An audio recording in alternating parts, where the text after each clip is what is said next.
Assalamualaikum warahmatullahi wabarakatuh. Kami dari kelompok 418 ingin menampilkan video tentang kerusakan lapisan ozon. Dengan saya sendiri Dimas, Saya Dapa, saya Jaya, saya Rizky Bayangkara. Saya Salsabila Zahra. Saya Nafisa Bena Putri. Saya Wahyu Putri Dewanti. Pengertian. Kerusakan lapisan ozon yang dikenal sebagai penipisan lapisan ozon adalah masalah lingkungan yang serius yang disebabkan oleh aktivitas manusia dan menyebabkan peningkatan radiasi ultraviolet atau UV permukaan bumi. Bahan perusak ozon seperti CFC menyebabkan penipisan lapisan ozon yang dapat berdampak pada perubahan iklim. Ini merupakan masalah global yang serius. Berikut beberapa penyebab kerusakan lapisan ozon. Yang pertama, karena bahan perusak ozon seperti CVC dan BPO atau hadon. Ketika CVC atau hadon mencapai stratosfer, radiasi UV memecahnya sehingga melepaskan atom kromin dan bromin. Kedua, karena faktor alam seperti letusan gunung berapi.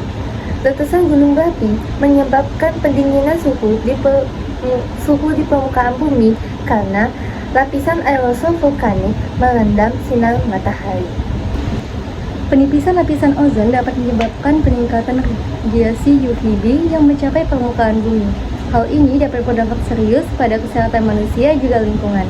Kita bagi dampaknya menjadi 3 bagian. Bagian pertama, pada kesehatan manusia.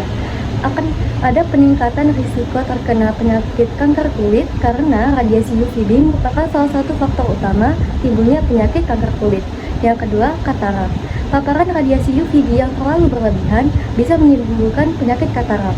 Yang ketiga, penekanan sistem kekebalan tubuh. Jadi, sinar radiasi UVB ini bisa melemahkan sistem kekebalan tubuh sehingga memicu penyakit ataupun infeksi. Bagian kedua, ekosistem. Bisa merusak tanaman karena radiasi UVB bisa merusak sel-sel pada tanaman. Yang kedua, berkurangnya populasi dari fitoplankton sebagai dasar dari rantai makanan di laut sehingga bisa mengganggu ekosistem di lautan. Pada bagian ketiga, ada pada bahan. Akan ada kerusakan pada beberapa material seperti plastik yang tidak mengandung antioksidan, juga cat yang tidak tahan pada paparan sinar matahari.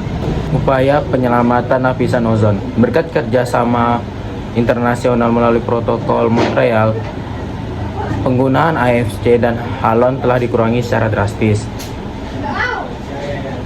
Perjanjian ini merupakan perjanjian internasional yang bertujuan untuk melindungi lapisan ozon dan melindungi zat-zat ozon. Solusi dan pencegahan. 1. Menggunakan alternatif ramah lingkungan untuk AFC dan halon. 2. Mendukung mematuhi aturan internasional terkait dengan perlindungan lapisan ozon. 3. Meningkatkan kesadaran masyarakat tentang pentingnya melindungi lapisan ozon dan dampak dari penggunaan zat-zat perusak ozon. 4. Penelitian dan pengembangan teknologi ramah lingkungan yang baik. Hubungan lapisan ozon dan perubahan iklim. Penipisan lapisan ozon dan perubahan iklim merupakan 2 masalah lingkungan yang saling terkait dan membutuhkan tindakan bersama untuk mengatasinya. Mengurangi penggunaan bahan merusak ozon dan emisi gas rumah kaca adalah salah satu langkah penting untuk melindungi lapisan ozon dan mengatasi perubahan iklim. Kesimpulan, kerusakan lapisan ozon merupakan ancaman serius bagi kehidupan di bumi. Meskipun telah terjadinya kemajuan signifikan dalam mengurangi penggunaan zat-zat kerusakan ozon, kita perlu terus berupaya untuk melindungi lapisan ozon dengan melakukan tindakan pencegahan dan solusi yang berkelanjutan. Kerusakan lapisan ozon dapat membuat lapisan stratosfer menjadi lebih dingin. Hal inilah yang membuat terjadinya perubahan iklim.